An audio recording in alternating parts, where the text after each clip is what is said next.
Bismillahirrahmanirrahim. Assalamualaikum warahmatullahi wabarakatuh. Alhamdulillah wassalatu wassalamu ala Rasulillah wa ala alihi wa mawalah. Pemirsa yang berbahagia, kembali kami menyapa di Majelis Yas'alunaka Islam Solusi Kehidupan bersama Syekhuna Syekh Surahman Hidayat yang akan membahas permasalahan-permasalahan terkait fikih muamalah, fikih keluarga, dan fikih ibadah. Untuk itu, kami ucapkan jazakumullahu khairan katsir kepada para penanya yang telah menyampaikan pertanyaannya kepada kami. Mudah-mudahan menjadi asbab ilmu untuk kita bersama. Baik, pertanyaan yang pertama datang dari Bapak Saifullah yang menanyakan terkait hukum karma. Apabila kita melaksanakan haji dan umroh, apakah betul di sana terjadi hukum karma seperti itu? Bismillahirrahmanirrahim. Allahumma salli ala sayyidina Muhammadin wa ala alihi wa sahbihi ajma'in, amma ba'du. Allahumma anfa'na bima 'allamtana wa 'allimna ma yanfa'una wa zidna ilman yanfa'una. Hukum karma ini kan bagian dari konsep ajaran Hindu, salah. Dulu waktu belajar perbandingan agama Hindu itu hukum karma. Tentu dalam Islam tidak persis seperti itu, bahwa setiap perbuatan manusia itu pasti ada imbalannya. Baik imbalannya, kalau perbuatan baik pasti imbalannya baik di dunia maupun di akhirat. Nah itu ya. Kalau perbuatannya jelek, maka akibat dan imbalannya jelek juga baik di dunia maupun di akhirat, begitu kan. Nah, itu tidak persis dengan hukum karma. Hukum karma itu tentu seseorang melakukan perbuatan sesuatu, nanti dia kalau mirip perbuatannya kayak kucing gitu, setelah mati itu nanti dibangkitkan seperti kucing dan makhluk-makhluk yang lain. Jadi persisnya di dalam Islam tidak ada konsep hukum karma, tapi konsep atau ajaran bahwa faman ya'mal mithqala dzarratin khairan yarah. Nah itu, siapa yang berbuat kebaikan walaupun hanya sebiji dzarrah, yarah, pasti akan dilihat hasilnya. Faman ya'mal mithqala dzarratin syarran yarah. Siapa yang berbuat keburukan, dia juga akan melihatnya, baik di dunia maupun di akhirat. Cilakanya justru kalau di dunia belum kelihatan, itu akan dilipat gandakan di akhirat. Nah mungkin itu yang agak kemiripan dengan hukum karma. Jadi nanti pada alam yang lain, hukum karma itu kalau seseorang itu sekarang manusia belum tentu dia itu manusia asalnya, ya kan?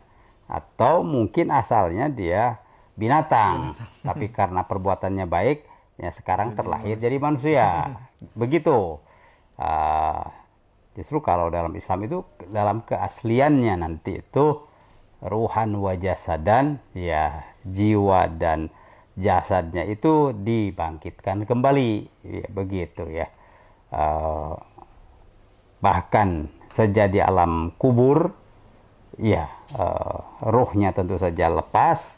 Nanti begitu akan ada pemeriksaan di alam kubur, apakah mendapatkan nikmat ataupun mendapatkan siksa di alam kubur, itu dikembalikan jasad itu ke ruhnya, begitu, supaya merasakan kan pahitnya kalau pahit, manisnya kalau manis, maka di alam kubur itu naiman, nikmat, begitu nikmat kubur, atau azaban, azab kubur itu, kan. Jadi itu tidak persis seperti hukum karma. Justru dalam Islam itu lebih akurat, sebab sejak di dunia ini sudah dirasakan. Kalau hukum karma tidak sekarang, nanti, begitu kan. Jadi kalau sekarang kelakuannya kelakuan binatang, mati nanti akan jadi binatang di sana.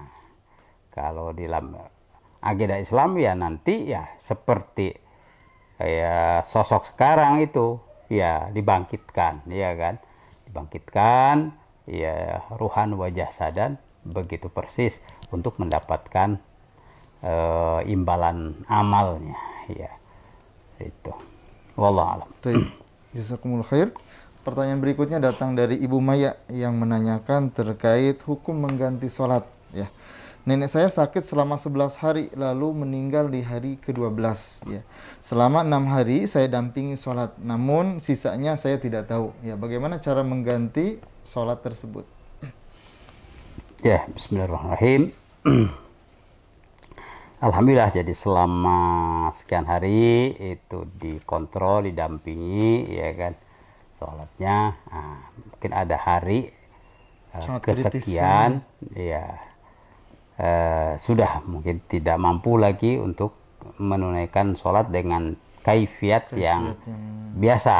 Ya.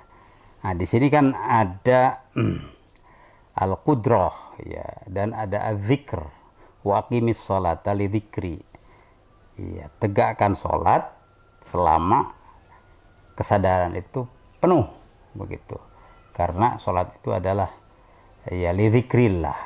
Ketika seseorang itu fi halatil ghaibubah, ya, dia tidak ingat, ya, walaupun belum mati, maka tidak ada kewajiban sholat. Pingsan misalnya kan, ya tidak ada koma, ya itu tidak ada kewajiban sholat sebab ya dia tidak sadar, begitu kan.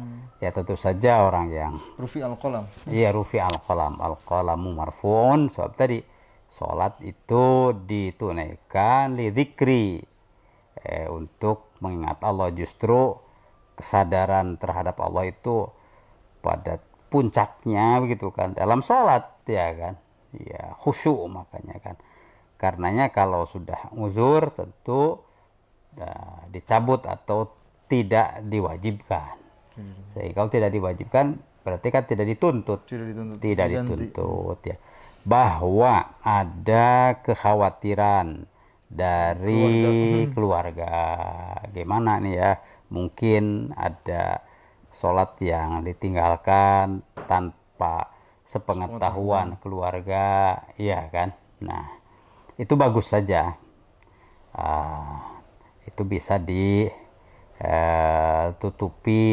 dengan amal-amal soleh, ya, yaitu baik amal-amal ubudiyah, sholat-sholat sunat, ya kan, ataupun ubudiyah yang lain, saum, itu jadi kumpulan dari pahala-pahala itu kalau ya diperlukan untuk menutupi kekurangan itu akan ditutupkan ke situ, ya kan. Demikian juga amal-amal sosial, apakah sedekah, apakah jariyah atau wakaf, itu juga ya itu di cover dengan tentu dalil umum dalam ayat innal hasanati yudhibnas sayyiat, ya, dzalika dzikra lidzakirin. Sesungguhnya al hasanat, kebaikan-kebaikan itu akan menutupi ya sayyiat, begitu, kekurangan-kekurangan. Itu yang bisa dilakukan. Tapi kalaupun tidak, ya kita memang sudah tidak sadar, ya secara fikih hukum itu ya tidak ada tuntutan kewajiban untuk menunaikannya karena tidak sadar, ya. Wallahu a'lam. Jazakumullah khair. Pertanyaan berikutnya datang dari Bapak Helmi yang menanyakan terkait hukum kurban. Ya, bolehkah kurban dengan satu kambing untuk dua keluarga, misal untuk bapak kandung dan keluarga mertua, seperti itu? Ya, tentu ada yang ideal, ada yang standar. Idealnya ya satu, ya kan. Bahkan lebih ideal lagi, satu orang itu menyembelih kerbau, itu kan ideal sekali, ya kan, itu ideal. Kalau yang standar ya satu kan begitu, ya kan. Tapi ya Rasulullah SAW, ya beliau adalah nabi yang diutus untuk muyassirin, memberikan kemudahan, walam tub'atsu mu'assirin. Kalian itu wahai umatku, ya, dalam hadis lain, bu'itsu, aku diutus itu muyassir, ya, memberikan kemudahan, tidak memberikan kesulitan. Nah, maka dalam hal kurban beliau memberikan contoh. Ya, beliau memotong satu tapi dengan doa hadza ya anni wa ammal lam yudhi min ummati. Hadis sahih. Ya kan? Ini ya Allah terimalah anni atas namaku wa man lam yudhi dan atas nama orang-orang yang belum ya berkurban min ummati dari umatku. Berarti kan itu banyak tuh, ya kan? Nah, ini boleh mengilhak namanya, mengikutkan, mengisyrok orang lain. Ya. Bahkan satu kurban ya mengisyrok dilibatkan untuk satu keluarga. Satu keluarga. Kan begitu. Itu artinya mengisyrok dalam sawab, mengikutkan dalam pahala. Dalam pahala. Itu insya Allah sah. Insya Allah.